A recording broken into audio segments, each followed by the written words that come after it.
For 20 years, the only sound on his ranch was the wind, a lonely conversation he knew by heart. But tonight, that silence was broken. Not by one rider, but 20. In the dying light, he saw them, Apache women, their faces a hardened mask of exhaustion and fear. They didn't ask for food, or water, just for the mercy of a locked gate behind them. He saw their desperation. But he didn't see the shadow that hunted them. A shadow that was now turning its gaze toward his home. Don't forget to like and subscribe if you love Wild West stories. The lantern light in Silas's cabin threw long, dancing shadows that felt like intruders in a space that had known only one shadow for 30 years.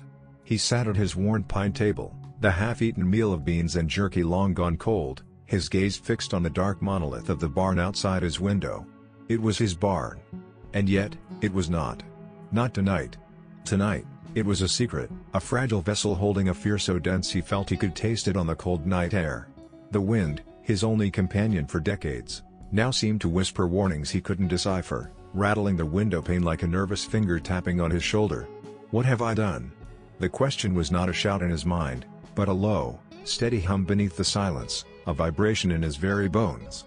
He had built this life nail by nail, fence post by fence post, for the explicit purpose of being left alone.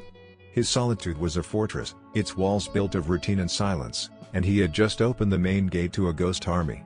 He pushed his chair back, the scrape of wood on the floorboards an obscenity in the quiet, and walked to the window, peering through the grimy glass. Moonlight bled through the slats of the barn wall, striping the darkness inside with silver. He could see them, not as people, but as shapes. A huddled mass of shared warmth and silent terror. 20 of them. The number was an absurdity, a weight his mind couldn't quite lift. He saw the curve of a mother's back as she shielded her child, the glint of an eye that turned suddenly toward the darkness where he stood, the barely perceptible shift of bodies seeking comfort in proximity. He had seen fear before, in the eyes of cornered animals and dying men. But this was different.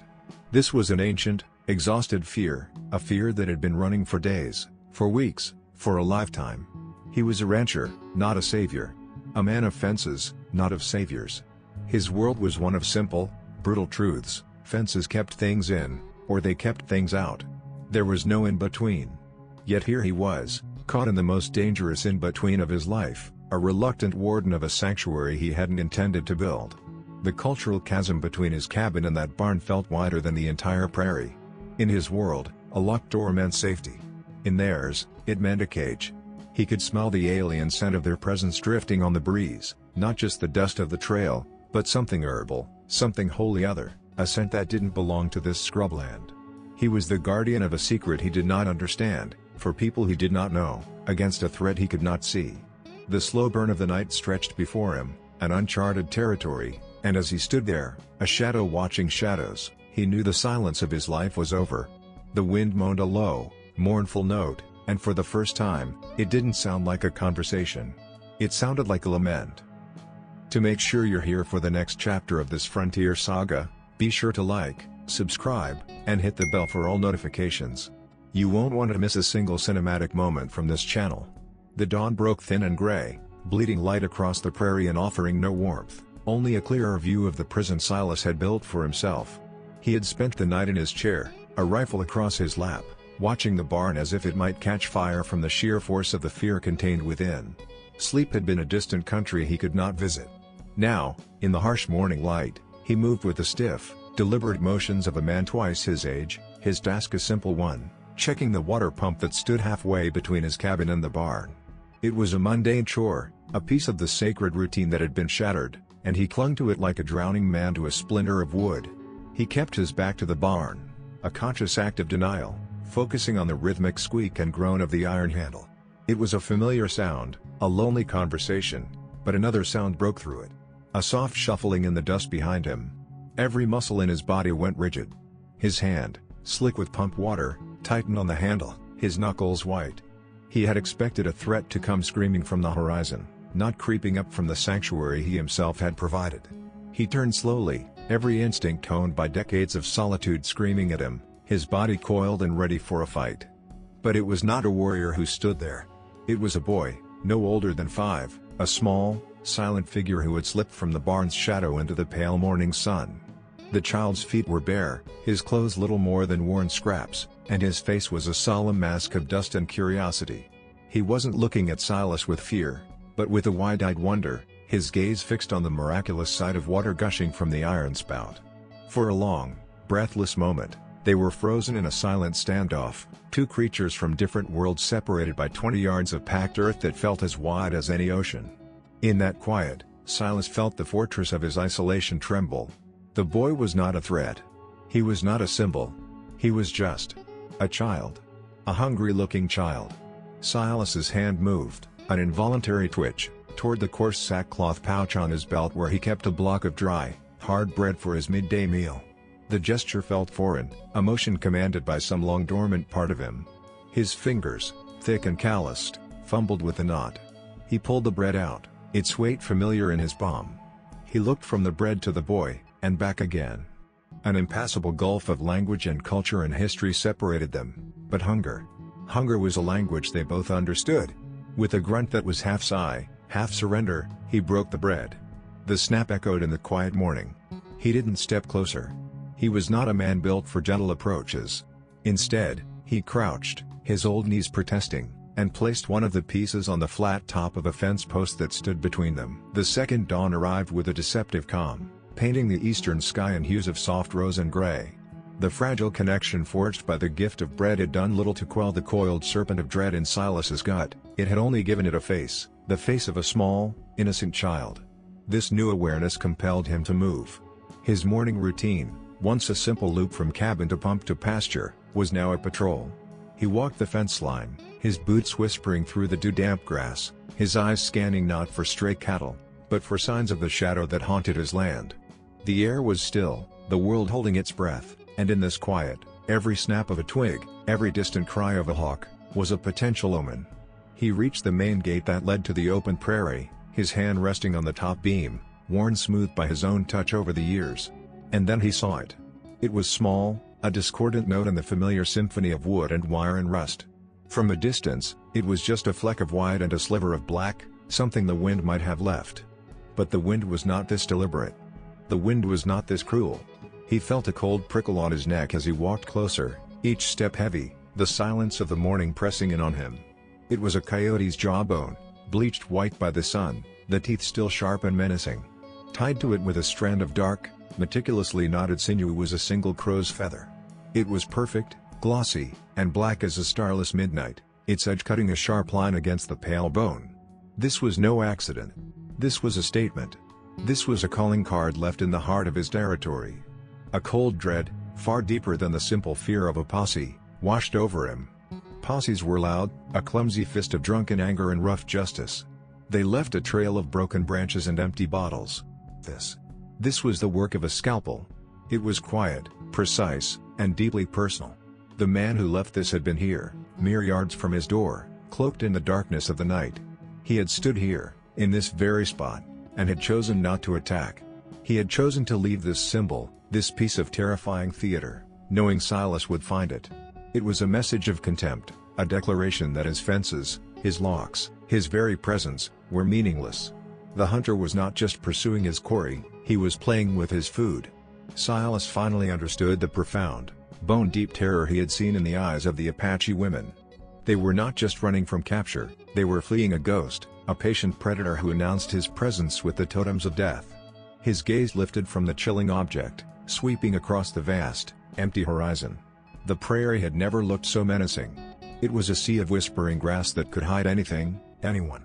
He felt 1,000 unseen eyes upon him. He walked from the gate back towards the barn, the hunter's obscene token clutched in his fist. The sun was higher now, but it offered no comfort, only a harsh light that seemed to expose his vulnerability to the vast, watching prairie. He no longer felt like the master of his land, he felt like a mouse cowering under the shadow of a hawk.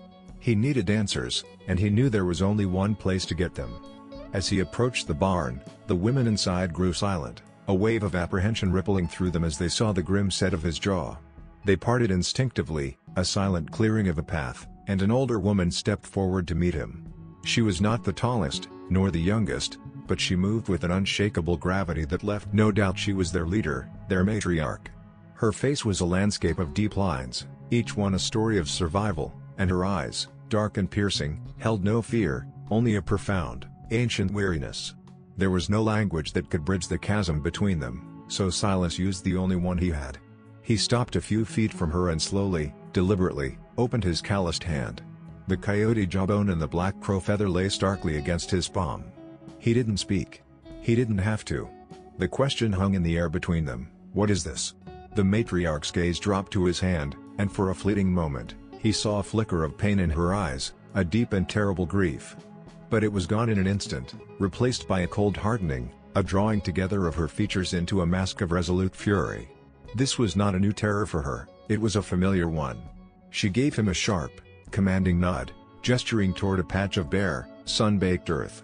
She knelt, her movements fluid and certain, and picked up a sharp-edged piece of stone. With the stone, she began to draw. Her first strokes were angry and deep, carving a shape into the dirt. It was a bird, but not one a naturalist would recognize. It was a symbol, all sharp angles and predatory menace, a triangle for a head, a slash for a beak, and wings like black, jagged knives. It was the essence of a crow, its spirit of death and scavenging given form. She jabbed a finger from the perfect, glossy feather in his hand to the violent caricature in the dirt, her meaning brutally clear. A simple figure, but she didn't draw him separate. She etched the figure of the man inside the body of the crow, the knife-like wings sprouting from his back. The crow man. The predator. She looked up at Silas, her eyes boring into him, ensuring he understood. Then she began to tell the rest of the story in the dust. She drew smaller figures, a collection of families, and then she drew the crow man descending upon them, his symbol blotting them out. She drew a long, winding line across the dirt, a trail of flight, and all along it, she drew the crow man, always behind, always relentless. The picture was crude, but the narrative it told was the most terrifying Silas had ever seen. The horrifying story scratched into the earth was still burned into his mind when he saw the rider. It was a lone figure, a dark speck growing steadily larger against the pale, indifferent canvas of the sky. For one heart-stopping moment, he thought it was the crow, that the time for games was over. His hand instinctively went to the pistol at his hip, the cold metal a grim comfort. But as the rider drew closer, the gait of the horse and the slump of the man's shoulders became familiar. It was not the patient predator he feared, but a different kind of scavenger altogether, his neighbor, Jebediah. Jebediah reined in his well-fed mare a few feet from the fence, his eyes, small and sharp, missing nothing. They flicked from Silas's tense posture to the barn and back again, a silent calculation already taking place behind them. "Mornin', Silas," he began, his voice a tool for feigned friendliness. "Couldn't help but notice the trail. Looked like a whole damn tribe passed through here in the night. Figured I'd check you hadn't been scalped in your sleep." Silas remained silent, his hand still resting on his pistol, offering no confirmation, no denial. His silence was a wall Jebediah was determined to breach. The man leaned forward over his saddle horn, his voice dropping to a conspiratorial whisper. "Look, I heard talk in town. There's a bounty out. A big one. $5,000 for the return of a group of runaways from the reservation. Gold coin, Silas. Enough to forget a lifetime of bad winters." The words hung in the air, heavy with temptation. $5,000. Silas felt the phantom weight of it in his empty pockets. He thought of his leaking roof, of the constant, grinding struggle that was his life. It was the easy path, a simple word whispered to the right people. But then another image rose in his mind, the face of a small, solemn boy, clutching a piece of bread like a prayer. He saw the matriarch's eyes, filled not with fear but with a defiant will to survive. He saw the violent, angry drawing of the crow man in the dirt. Jebediah saw his hesitation and mistook it for calculation.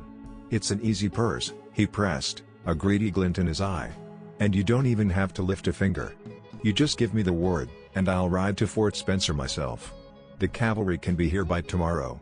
They'll come solve this whole problem for you. No risk. No trouble." The offer was laid bare, fortune and safety, a return to the quiet life he once craved, all for the small price of a betrayal. The moral crossroads was not a gentle fork in the road, it was a cliff edge. He could step back into the world he knew, or he could stand his ground on this lonely patch of dirt with 20 strangers and a monster hunting them in the dark. Silas finally looked up, his gaze as hard and unyielding as the land itself. "They ain't your tracks to worry about, Jebediah," he said, his voice low and raspy. but carrying a finality that was absolute. He stood there long after the dust from Jebediah's departing horse had settled back into the earth. The silence that rushed in to fill the void was heavier, more profound than any he had ever known. It was the silence of a door closing for the last time. The world he had known, the simple, selfish world of one man and his land, had just vanished with that rider. He had been offered a bridge back to it, a bridge paved with golden safety, and he had set it on fire with two short, simple sentences. The phantom weight of $5,000 seemed to evaporate in the harsh sunlight, leaving behind not regret, but a strange and terrible clarity. What was the heft of coin compared to the weight of the 20 souls huddled in the shadows of his barn? What was a life of ease bought with the life of the small, solemn-faced boy who now held a piece of his bread, and perhaps a piece of his soul? Jebediah's world was one of ledgers and bounties, of problems to be solved by cavalry and coin. It was a world Silas had once understood, a world he had participated in by his very isolation. But the drawing in the dirt, the story of the Crow Man, had revealed a different ledger, one written in fear and blood, and his name was on it now. He turned his back on the empty prairie, a deliberate and final pivot, and faced the barn. The women had seen it all. From the dark maw of the doorway, they had watched the entire drama unfold, the arrival, the heated gestures, the pointing finger of his neighbor, and finally, his own unmoving stance, a silent bulwark against the man's persuasive greed. They could not have heard the words, but they understood the language of temptation and refusal perfectly. He walked toward them, each step a heavy thud on the dry ground, a drumbeat marking a new beginning. He was no longer just a man offering shelter, he was a man who had declared his allegiance. He stopped before the barn, the cool of its shadow falling over him. And from that shadow, the matriarch emerged, stepping into the light to meet him. She did not smile. Gratitude was too small and simple a word for what passed between them. Her eyes, ancient and knowing, met his. In their depths, he did not see thanks, but a profound and solemn acknowledgement. She saw him, truly saw him for the first time, not as a stranger, not as a white man, but as the only thing that stood between our people and the end of their world. In that shared, silent gaze, the unspoken promise was forged. It was a bond sealed not by words or handshakes, but by a shared understanding of the cost of his decision. He was theirs now, and they were his, a fragile tribe bound by a common enemy. He gave a single, slow nod, a gesture of grim acceptance. The pact was made. Without another look, Silas turned and walked toward the woodpile, picking up his axe. The sharp, rhythmic crack of splitting wood was the only sound, a declaration that the time for talk was over. The time for work, and for war, had begun. The afternoon sun was a merciless, wide eye in the sky, baking the very color out of the landscape. Silas had spent the day in a state of hypervigilance, every nerve frayed, every sense straining against the profound silence of the prairie. Then, the silence changed. It was not a sound that alerted him, but a presence, a subtle shift in the fabric of the world. He looked up and saw him.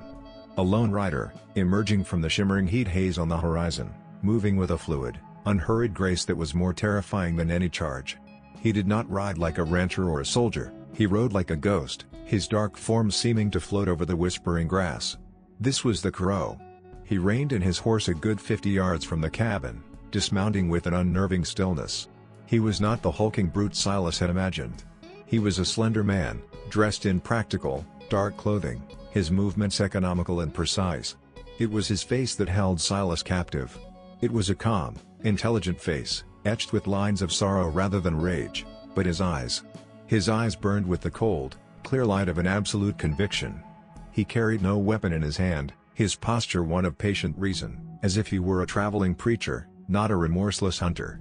Silas, the man's voice carried across the distance, calm and eloquent, devoid of any frontier coarseness.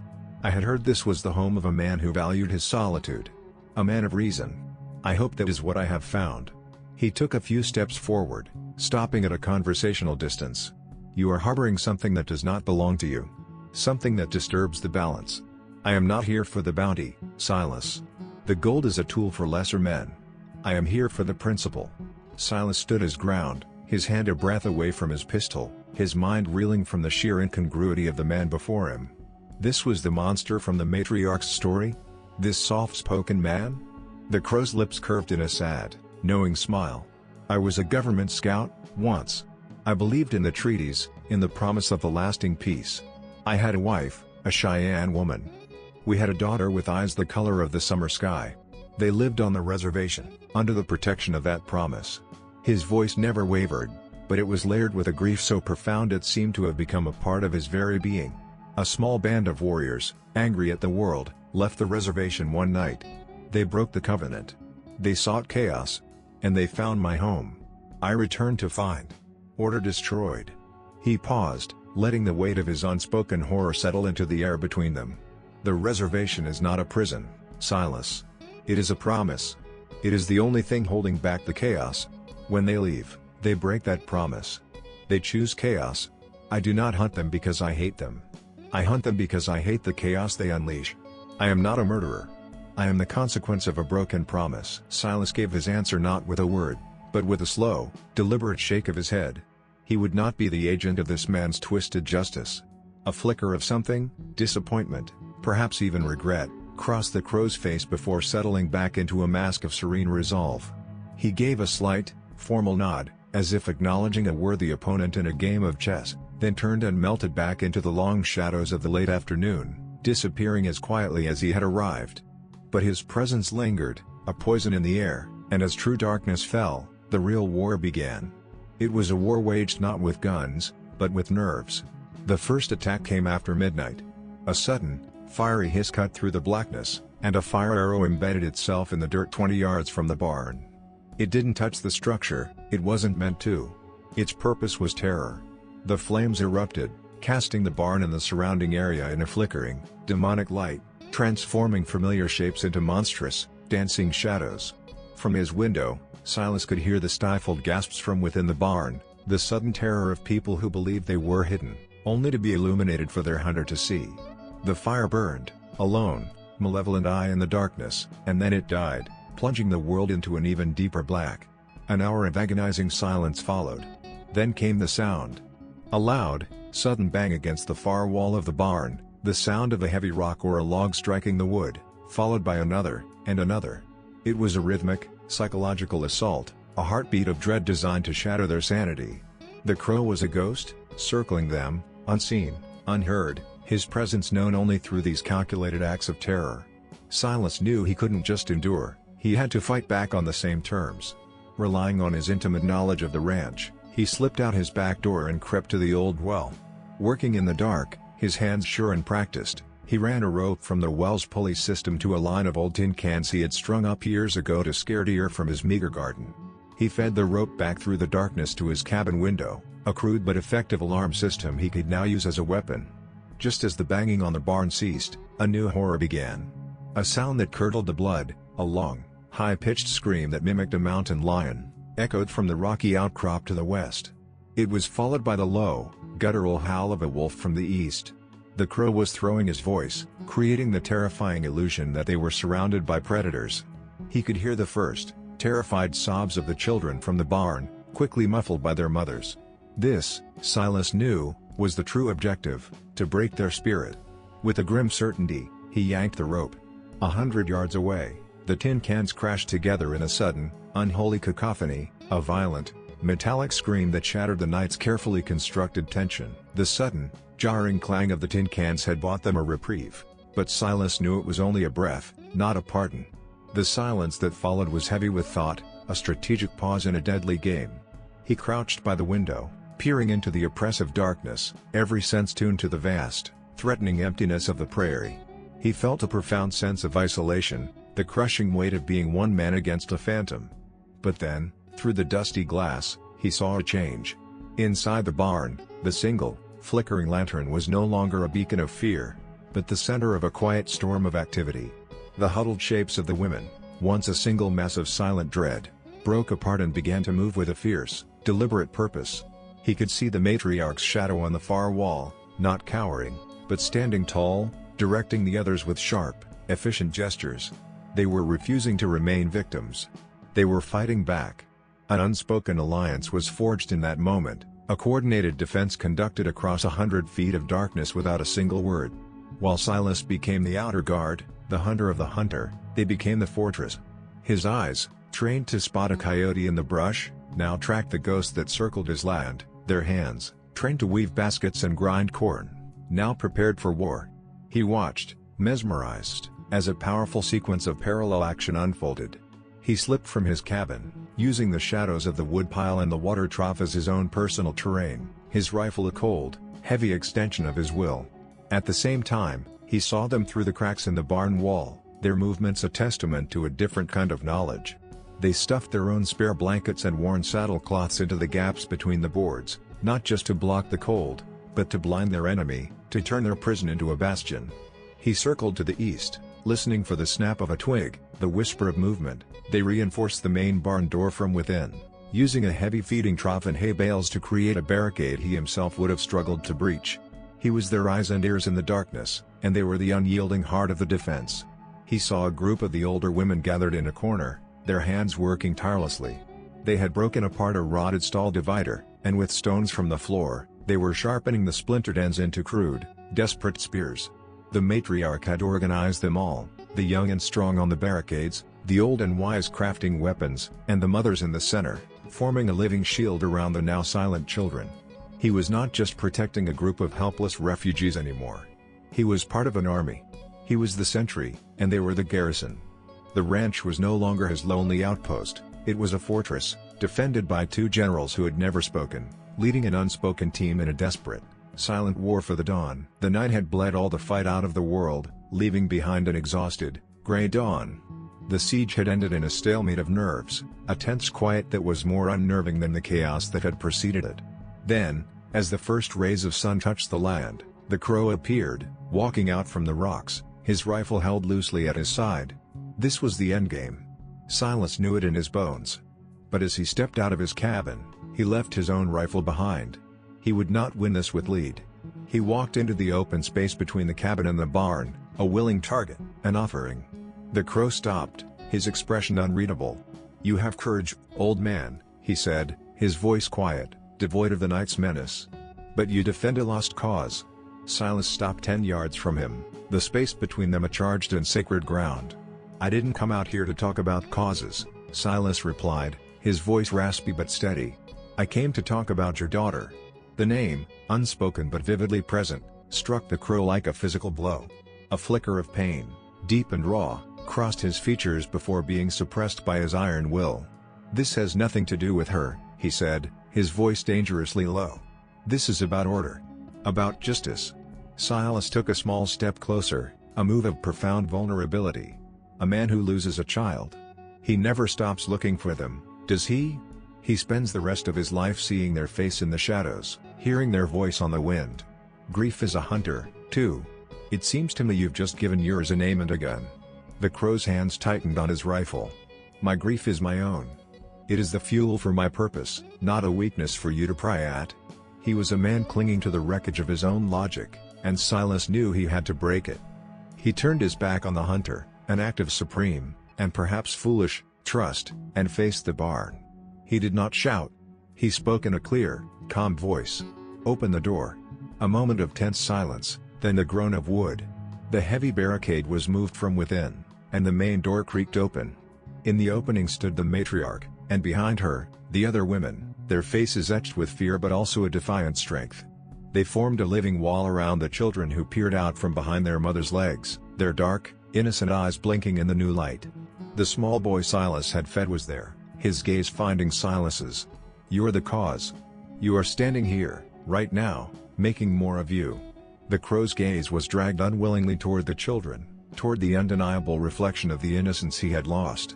"What was her name?" Silas pressed, his voice softening. "Your daughter. Look at him and tell me her name. Tell me she would recognize the man her father has become."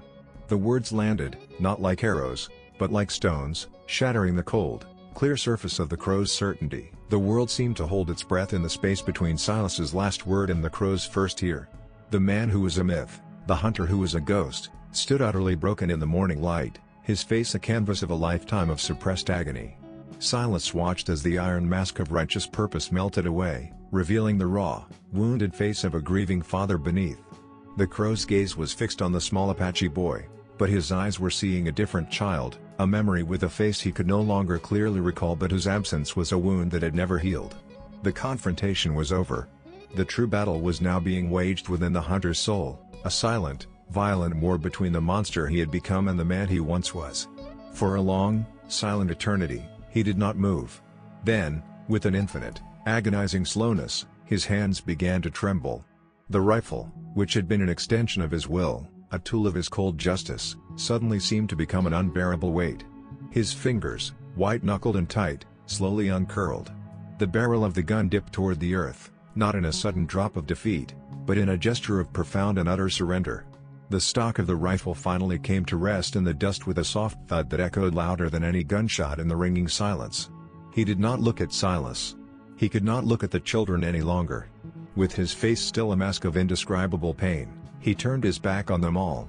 He turned his back on the barn, on his hunt, on the very identity he had forged in the fires of his own loss. He began to walk, his steps stiff and unsteady, away from the ranch and toward the rising sun. He was a ghost walking back into the light, his shadow stretching long behind him before he was finally swallowed by the blinding glare of the new dawn, disappearing completely. He was gone. The victory, when it came, was utterly silent. The air, once thick with tension, was now heavy with a shared, bone-deep exhaustion. The cost of their survival felt imprinted on the very soul of the land. Silas slowly turned to face the barn. The matriarch stood there, her stoic expression softened by a relief so profound it looked like pain. The mothers clutched their children, burying their faces in their small shoulders, their bodies shaking with silent, cathartic sobs. They looked at Silas, and in their eyes he saw not the worship of a hero, but the solemn acknowledgement of a shared, terrible burden. He did not feel like a victor. He felt hollowed out, an old man who had won a war by reopening another man's deepest wound. There was a bitter, metallic taste of pity in his mouth for the righteous monster who was now just a broken man walking into the sunrise, a man who had nothing left to hunt but his own ghosts. The resolution was not triumphant, it was inspirational in its quiet tragedy, a victory of moral courage that offered no celebration, only the heavy, bittersweet, and deeply human relief of having survived. The sun rose on the third day, not with the gray exhaustion of the day before, but with a clean, clear light that promised a new beginning. The victory had been won, its bitter cost paid in the currency of sleeplessness and frayed nerves, and now, it was time for the world to move on. From his cabin door, Silas watched as the women and children emerged from the barn, not as frightened refugees, but as a people renewed, their movements imbued with a quiet, resilient dignity. They gathered their few belongings, a silent and efficient procession preparing to be reclaimed by the horizon. The matriarch led them, her back straight, her gaze fixed on the distant promise of the West. As they passed him, a silent stream of humanity flowing through his land, she stopped and gave him a final, solemn nod, an acknowledgement that transcended language. And then, the small boy, the one who had been the first crack in Silas's armor, broke away from his mother's hand. He walked directly to Silas, his small face tilted up, his expression one of profound seriousness. He was not afraid. Not anymore.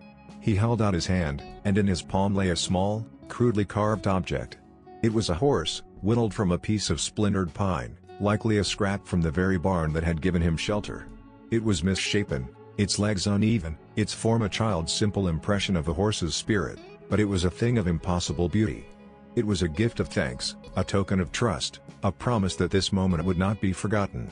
Silas, the man of fences and solitude, slowly crouched, his large, scarred hand gently taking the small wooden horse from the boy's grasp. For a brief second, their fingers touched, a connection of innocence and experience, and in that touch, the final seal of their unspoken bond was made. The boy then turned and ran back to his mother, and the procession continued, flowing past his cabin, across his pasture, and out toward the open prairie, their forms growing smaller and smaller until they were just a memory against the vast, empty landscape. This silence was different. It was filled with echoes. He could hear the ghost of a child's fearful whimper from the barn, he could feel the phantom weight of a promise in a shared gaze, he could see the angry slash of a crow drawn in the dirt. His ranch was no longer just a plot of land, it was a place of memory, a sanctuary, a battlefield. The solitude was no longer a fortress to keep the world out, but a quiet space to hold what the world had left behind. He looked down at the small wooden horse in his palm, its rough edges a comfort against his skin, a testament to the profound and unexpected truth that sometimes, the only way to save a thing is to let it go. And it makes you wonder, what does it truly mean to defend a home? Is it about the fences you build to keep others out? Or the gate you choose to open when they need you most?